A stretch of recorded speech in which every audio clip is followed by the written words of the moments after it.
Thanks for choosing this free Anfield Index podcast. If you'd prefer to listen to this or any of our other shows without adverts, then now's the time to check out Anfield Index Pro. With AI Pro, you can supercharge your entire listening experience. You'll not only get all of our podcasts without the ads, but you'll have them far faster with our Quick Publish feature available exclusively for subscribers. AI Pro also puts you in the heart of our sound studio, with an option to listen to many of our shows live and interact with the podcasters in real time as the shows are recording. Upgrading couldn't be easier. AI Pro is available on all popular podcast platforms, and we have our own apps for Apple and Android. Just head on over to AnfieldIndexPro.com and get started today. Hello and welcome to the Daily Red, your lunchtime catch-up on all things Liverpool FC on a Wednesday, the day before we play Manchester City in the Capital One Carabao Milk Rumbelows Coca-Cola Cup, the League Cup. That is for tomorrow. For today, we'll just run through the main Liverpool sites and see what's happening. Lucas Leiva has slammed irresponsible reporters over claims of his retirement. So Lucas at the moment is out of action. They discovered an abnormality in his heartbeat, and he is undergoing tests and treatment, and we'll wait and see what happens before he makes a decision. But a Brazilian journalist has claimed he was considering his retirement already, and Leiva said he still doesn't know and that the journalist needs to be more careful with what he says, and he's right. I mean, this is a big decision for Lucas. I mean, he's only 35. He probably wants to play a couple more years. He's just gone back to Gremio and likely wants to have a couple of seasons there. So for this journalist, whether it was true or not, this journalist really didn't have any right to say it because it's a private matter. And it's a more serious matter than football if it's an issue with his heart. So the journalist should know better. Former Liverpool loanee fires in another stunning goal in dramatic loss to Rangers. Aberdeen lost 3-2 to Rangers last night. But Leighton Clarkson scored an absolute worldie. An absolute stunner. Arrived late on the edge of the box. Ball was played in. Defender kind of half cleared it. Really good first touch by Clarkson to set himself up on the volley. And it's an absolute stunner of a goal. If you go to Aberdeen's Twitter feed, you will find the goal there. Tweeted out last night at 20 past 9, or just before 20 past 9. Do check that out. That's a stunner of a goal. What else do we have on the old This is Anfield? Explaining Luis Diaz's new injury, the concerns, and the return timeline. Rajpal Brar, the at 3CB Performance on Twitter. He's quite good for this type of stuff. He is a Chelsea fan, though, but, you know, we'll let him away with it. The piece is good and worth a read. There's a whole bunch of different things here as well. There's a good quiz, name the 23-man Liverpool squad that won the 2019 Club World Cup final. That's worth doing. There's a piece about James Milner, who's talked about wanting to become a coach. He's doing his A license at the moment, so still a long path for Milner to get his pro, etc., But I think it's always been expected that Milner would go into coaching at some point. I still think he might just drop down the leagues and keep playing, because that just seems to be the type of person he is. I'd be surprised if he just stopped, but you never know. Liverpool.com. Jurgen Klopp should make bold Man City decision as brand new duo can prosper. Right, what's this?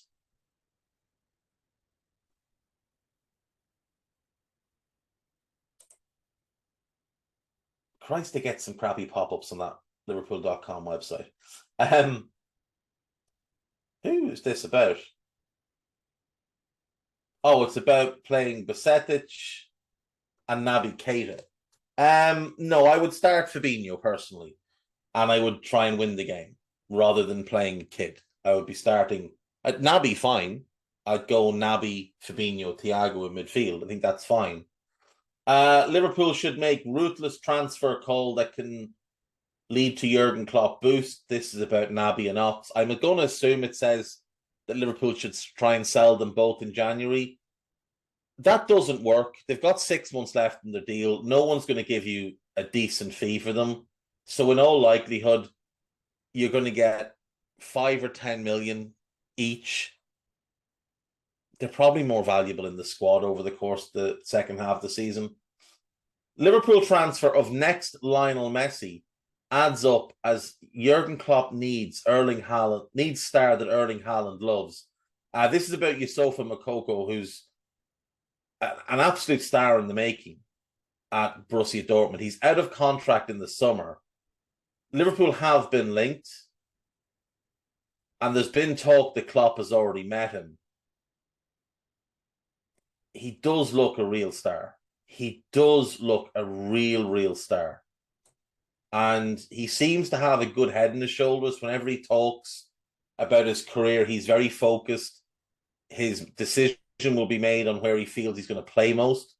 He's just turned 18.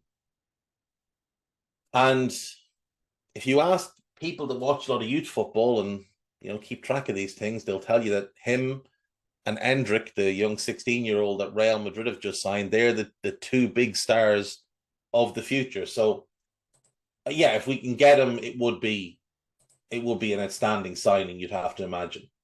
Liverpool sent transfer reminder by ideal Roberto Firmino heir as Jurgen Klopp should make move.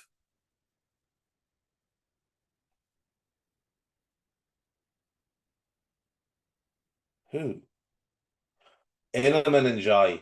Oh, I'd be all over this.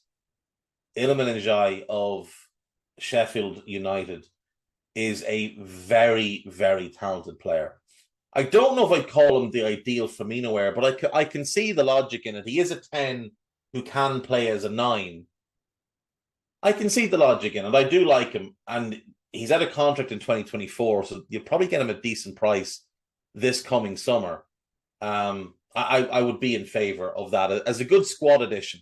If he's your 6th attacker, you're going to be in great shape. If we could land him and Moukoko to go with Salah, Darwin, Diaz, and Jota, that would be very very good. Moukoko is the backup to Salah, the successor to Salah, and Ndiaye as kind of kind of the backup to Darwin, but Jota's the primary backup 9, but also the primary left winger. If he's the 5th or 6th forward, I think it's a great deal. He's a very good player. He really is. Chelsea and Jose Mourinho have shown Liverpool another transfer source that FSG can use.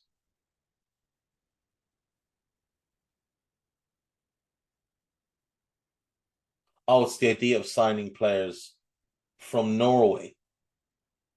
David Datro Fofana apparently on his way to Chelsea from Molde, and Ola Solbakken is joining AS Roma from Bodo Glimt. He's a talented player. Yeah, I mean, the Scandinavian leagues, not just Norway, but Norway, Denmark, Sweden, there is a lot of talent in those leagues. And this is where I'd love us to have a network of teams, that multi-club model, because you could buy some of these players, before they really pop in those Scandinavian leagues and the price goes to 10 or 12 million. You could maybe get them for 4 or 5 million and develop them yourselves in one of your secondary teams. So, for example, let's just say that Harrison Blitzer buy us. Well, Blitzer owns Brøndby, so you could improve the scouting network at Brøndby. You could be bringing players to there, and then from there you can filter them to Europe, to Augsburg, let's say. And if they do well there, then you can look at moving them to Liverpool. It's definitely something that we should be doing. One of the failings of FSG is not pursuing that multi-club model. I know they did look into it. They looked at Austria and I think Portugal for clubs that they could buy, and they never went ahead with it for whatever reason. It's something they should have done. It would have fit the model of what they want to do really, really well. and they could have gotten a jump on a lot of these younger players. I mean, it could have been a way to get Haaland back in the day when he was leaving Malmo or Molde to go to Salzburg. You could have got him if you had let's say you had a good, decent sized club in Portugal or wherever. That could have been the move for him to make. It's definitely something that we need to be doing under our next owner, regardless of who it is. What else do they have on Liverpool.com? Emre Can should prompt further Liverpool transfer reminder. Emre is on his way to Benfica on a loan with an obligation to buy. I think that's a good move for him. Could he be going there to replace Enzo? Different type of player, but possibly. Liverpool battle Man City for Arsenal star as move for exciting Jurgen Klopp target ruled out. So the Arsenal star is going to be Bukayo Saka, you would imagine. Yeah, it is Bukayo Saka, according to Dean Jones, who is, not the most reliable of sources. It's well known that Liverpool like Bukayo Saka. It's well known that City are fairly obsessed with Saka as well. The Jurgen Klopp target is Kvicha Kvaratskhelia of Napoli, who Napoli aren't going to sell. And then what have we got? Backroom exit complete.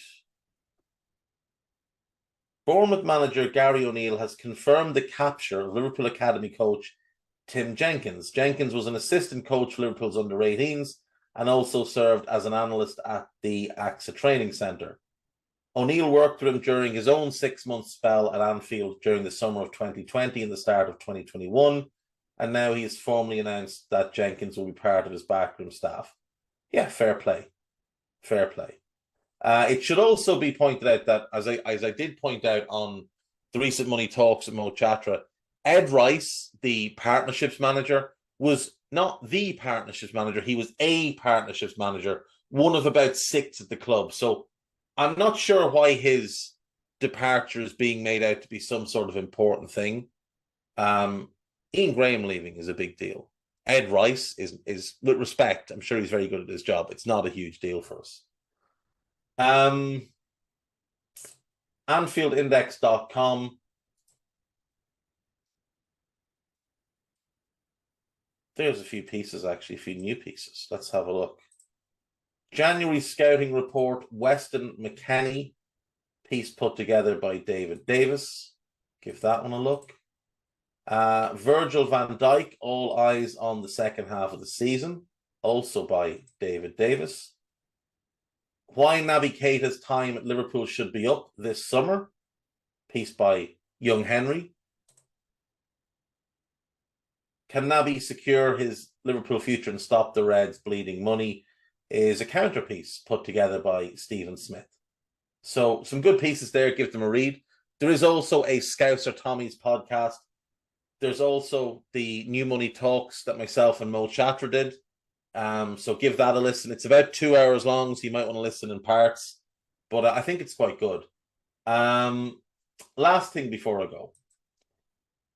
So the aggregator sites started tweeting out, the aggregator Twitter accounts, I should say, started tweeting out about a comment from Bill Simmons regarding FSG and LeBron James buying the Las Vegas NBA expansion team. That's something I've mentioned a few times, including on that podcast by Mo Chatra, with Mo Chatra rather.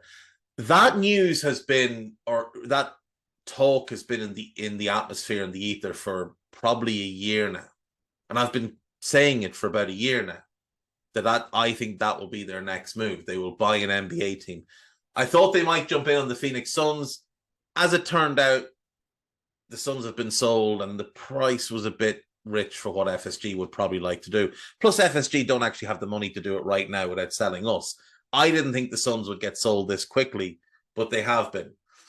So, FSG and the Las Vegas expansion franchise. Now, it's not decided yet that Vegas is getting an expansion franchise. It won't be decided until 2024, when there will likely be 2 NBA expansion franchises announced. There are 3 cities really there's kind of 4 cities in the running, but there's 3 cities really in the running. So there's Louisville, Kentucky, or Louisville, Kentucky. I think, is it Louisville?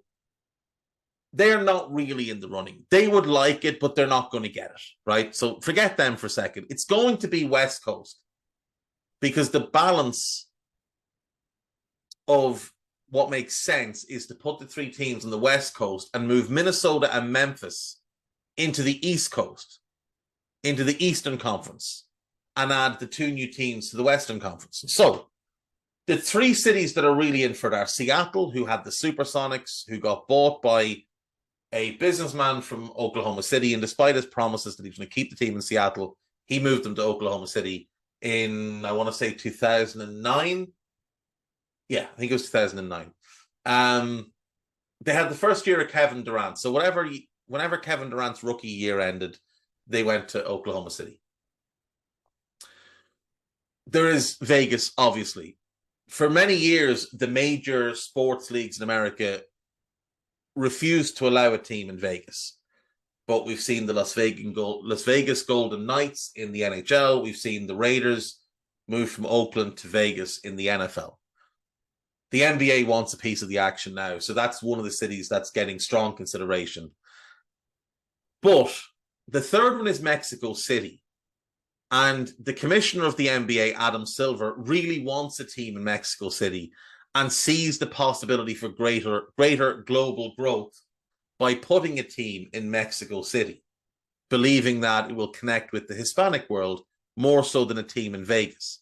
So I think Adam Silver would prefer Seattle, because the NBA owes Seattle a team, and Mexico City. If Mexico City get a team, it's going to most likely be owned by people like Carlos Slim. There's a very rich group of investors already in place to take on that team. If it's Seattle, you're probably looking at a bunch of Seattle-based businessmen. Maybe someone like Jeff Bezos gets involved. It's unlikely that FSG would get that franchise. So for them, it would need to be Vegas. And if it is Vegas, it's likely them and LeBron. People have said, oh, this means that the sale is close to done. Liverpool are almost sold. No, it doesn't. It doesn't mean that at all. And the people saying that they've heard that, the deal is progressing quickly, maybe it is, but this is not proof of that. This is completely unconnected to that, and here's why. Expansion negotiations with the existing owners hasn't actually begun yet, and likely won't begin until the end of this current NBA season, which is the summer of 2023. At which point, decisions will need to be made on, how many expansion teams are they going to allow? The likely number is 2. I don't imagine they'll allow 3, because they'll want to keep an even number of teams in the league. So from there, they will then invite pitches, tenders, basically, from different parties in different cities. And while I've said there's 3 cities who are mainly in the running, and there's Louisville, there could be other cities and other groups that come forward. It's been suggested that there could be a bid coming from Kansas City and St. Louis, like a joint sort of bid where the team would split their home stands between Kansas City and St. Louis, playing, 20 in one season, 21 in the other, and then the following season doing the opposite. There's been suggestions it could just be Kansas City, or it could just be St. Louis. There's been some suggestions that it might be another Canadian team, even though the Vancouver Grizzlies didn't work out, that there might now be a better opportunity for a team in Vancouver. Given there's no team in Seattle now, But I would bet a substantial amount of money that Seattle is guaranteed one of the teams. So therefore, that will rule out Vancouver. Montreal has been mentioned as well. So that's a possibility. I'm not sure the interest would really be there. But you never know. The guy wants us to have the Ottawa Ostriches.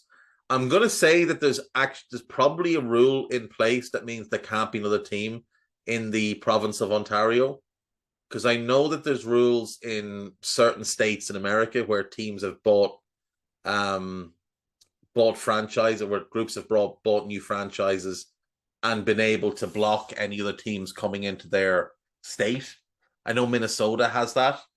There can't be, not that anyone would want to put another team in Minnesota, but if somebody announced they wanted to create the St. Paul Storm or something, you couldn't do it. Anyway, so it'll be 2024 before it's announced who's getting the franchises. At the earliest, it'll be 2024, which means they won't actually have to pay until 2025 and 2026, because the team wouldn't start playing until 2026. Now, someone asked me the question of, would they not have to build an arena? Well, in Seattle, there is already an existing arena, the Key Arena, the former arena of the Sonics. And the likelihood would be the Seattle team would play there and then build a new stadium somewhere down the line. In Mexico, there is already an existing stadium ready to go. In Vegas, there are 2 basketball stadiums ready to go. They do not need to build one. The Thomas and Mack Center is a basketball stadium that's also used for other events like concerts and boxing and UFC and whatever else, but it is primarily used as a basketball arena, and it is the home of the University of Nevada in Las Vegas running Rebels basketball team, and that would be one option. The other is the T-Mobile Arena, which is mostly known for boxing and for UFC. It's also the home of the Las Vegas Golden Knights, but it was designed primarily as a basketball arena. So no, FSG wouldn't need to build a stadium. So therefore, they don't need the money in advance. The stadiums are already there. What they could do themselves is say, we'll play in this stadium for 2 years while we build our stadium, but that will mean they wouldn't need to have their own stadium ready till 2028. So no, there is no correlation between FSG wanting to buy this NBA franchise and a sale being sped up. I do believe that the reason they're selling is because they want to buy an NBA franchise, but it won't put a rush on things because they won't need to pay the expansion fee until 2025 and 2026. The team would start playing in October of 2026, which is nearly 4 full years away. So no, don't believe what you hear on social media. Bill Simmons, by the way, is speculating. It's an educated guess. As was mine, because it's been out there. It's been mentioned by a number of people. If you follow Boston sports, if you keep in touch with the Boston message boards, if you listen to what's been said on different podcasts by people in the know, that's where you get that information. That's where I got that information, is that that's what they have planned to do. They want to do Fenway Corners first and then do this. But it has no correlation to them speeding up a sale for Liverpool. It has absolutely nothing to do. Like, they don't need to pay for the team now, the basketball team now. They don't need to pay for it next year. They don't need to pay for it in 2024. They need to pay in 25. They need to probably pay a down payment in 2024. It might be 200 million. But the majority of the expansion fees will be paid in 2 lumps, one in 2025 and one in 2026, before the 2026 season starts, which would be the first season of that team, because that's how they do it. It's not like you're given a team and you start playing in 2 months. You start playing in 2 years. So yeah, just wanted to say that, wanted to clear that up for some people because there seemed to be some confusion on social media yesterday, but just don't believe what you see on Twitter. Right, that'll do. Talk to you tomorrow. Bye-bye. We hope you enjoyed listening to this Anfield Index show. Please be sure to subscribe to our channel so future podcasts find their way to your device automatically. There's nothing quite like fan engagement, and we'd love to know what you think of anything discussed on this show. The best way to get in touch is over on our free Discord community, where both podcasters and listeners debate the hottest LFC topics 24/7. Sign up free now at AnfieldIndex.com/Discord. You won't regret it. You can also follow us on Twitter at Anfield Index and find us on Facebook by searching for Anfield Index. Oh, and before you go, we'd love it if you could leave us a 5-star review on your favourite podcast app. It only takes a couple of seconds, and it means the world to the people who create these free shows.